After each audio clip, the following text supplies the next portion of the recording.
There are three girls involved in this. One of them we don't have a picture of, Amanda, Gina, and Michelle.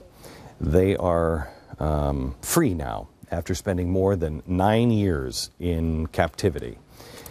I don't know how long it's going to take for them to recover. No idea. They have stories between them that we can only imagine. The circumstances of their imprisonment. Over the next coming days, we'll see stuff on television. Details will emerge that will turn your blood and make it boil and turn your stomach, chill your soul. That mustn't happen. Before that happens to you, please turn the television off. Keep the light within you. But at the same time, there are things that are useful to us that we have to know about. Because the story of these girls, they are not alone. The reality of what's happening to them is something that we all have to come to terms with, and that's human trafficking, sex slavery. It is a concept that most of us think was left behind. Human trafficking? That's 18th, 19th century stuff, but it is alive and well today. We know it's happening right now in Asia. We know it's happening in Africa, but it is also happening possibly in your neighborhood, right under your nose. Tomorrow night, coincidentally, For the Record, we'll show you the personal stories of women who have lived what these three girls lived. For the Record. They were coerced into the sex trade. The stories aren't exactly the same, but they are just as horrifying. We might think that this happens in other countries. We think of it, happening there, and it does. We might think about it happening in other neighborhoods, not the neighborhood like ours, and it does. But it's happening here in America, and it's happening possibly in a neighborhood just like yours. Modern-day sex slaves, 150 years after we supposedly stopped it here in America. Really, I think it's important to note that these victims could be from anywhere. They could be men, they could be women. We have some victims that came from very upper middle class neighborhoods and were trafficked right under their parents' noses. I think these guys saw me as the perfect target. They made one guy in charge, and we call it groomed, but he just kind of spent a lot of time with me, always around in school. I mean, this is right in my high school. You have your typical boyfriend model where there's a pimp who actually recruits a girl by pretending to be a boyfriend.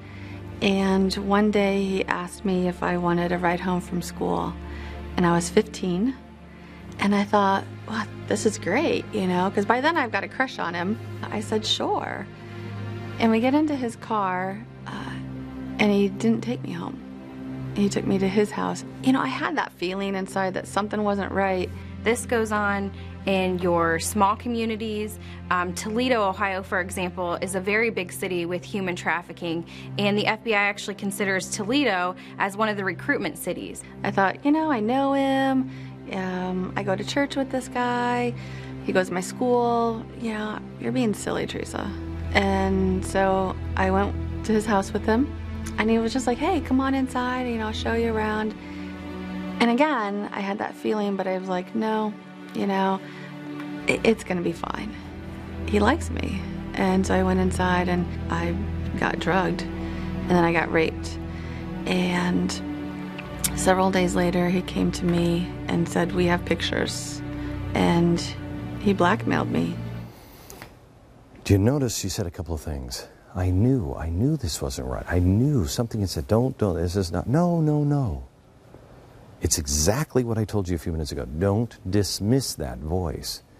That was Teresa Flores. Her story is literally one of thousands of stories just like it.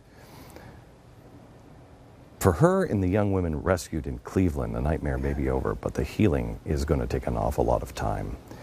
I urge you tomorrow. I can't believe this story broke, and we've been producing this for months, and it happens to be airing tomorrow. I would tell all of your friends. I would tell your neighbors. I would maybe have people come over tomorrow. Tomorrow night at 8 o'clock is a pretty amazing story. Tomorrow we're going to convince you that this is a much farther, much bigger problem than you ever imagined. But we're also at the beginning of the episode, and this is the part that was stunning to me, is Egypt. We're going to take you, our cameras went in undercover in Egypt and are showing Christians now facing persecution and death at the hands of the Muslim Brotherhood. Young women are especially targeted for rape. It is horrific what's happening. Please call everybody in your church and tell them to watch The Blaze tomorrow. Tiffany, can you put that clip up so we have that clip up and you can send it to your friends, because it's about, really, it's exactly like the Cleveland story. And you notice she says Toledo is a recruiting area. We'll talk about stories like these and so much more tomorrow for The Record. We may not like them, but no one else will cover them. That's what this network is all about. That's what your $9 goes to pay for every month, to pay for shows like this. We thank you. If we ever want to end and move into a better place, we first have to identify and understand the problems of the one we're in now. 8 p.m. tomorrow night for The Record. Join us. Tell a friend.